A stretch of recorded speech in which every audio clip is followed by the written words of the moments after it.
अस्सलामुअलैकुम। मैं मियां हुजूर का साहबजादा और खलीफा हकीम शारिक अहमद तारिक तारिकी जहांगीरी आज एक बार फिर आपकी खिदमत में हाजिर हूँ। आज का जो हमारा टॉपिक है वो हर उस चीज़ को कवर करेगा जो आपके लिए बाइस परेशानी बनता है, जैसे कि किसी भी किस्म की बीमारी, किसी भी किस्म की परेशानी, हासिदीन की हसद का शिकार हो जाना,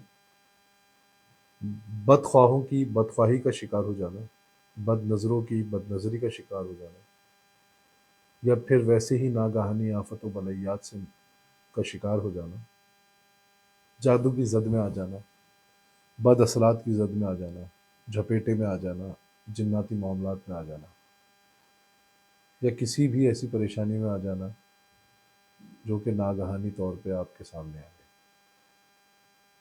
तो इंशाअल्लाह ताला आज आप लोगों के दरमियान में एक ऐसा ख़ास अमल लेकर आए हैं कि वो अमल जो शख्स अपनी ज़िंदगी में रोज़मर्रा की रूटीन में रखेगा, हर किस्म की नागहानी आफत व बलैयात से महफूज रहेगा, हासिदीन की हसद, बदख्वाहों की बदख्वाही, बद नज़रों की बद नज़री से महफूज रहेगा, हर किस्म की बड़ी बीमारी से, हर किस्म की परेशानी से, हर किस्म के दुख, हर किस्म के दर्द, हर किस्म की तकलीफ़ से महफूज रहेगा।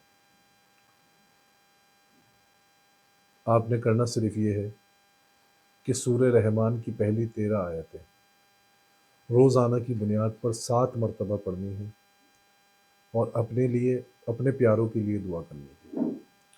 और वो 13 आयतें 7 मरतबा पढ़कर पानी पे दम करें और अपने प्यारों को वो पानी पिलाएं। इंशाअल्लाह वो पानी उनके लिए शिफा भी बनेगा, वो पानी उनके लिए दवा भी बनेगा, और वो पानी उनके लिए हिसार भी बनेगा।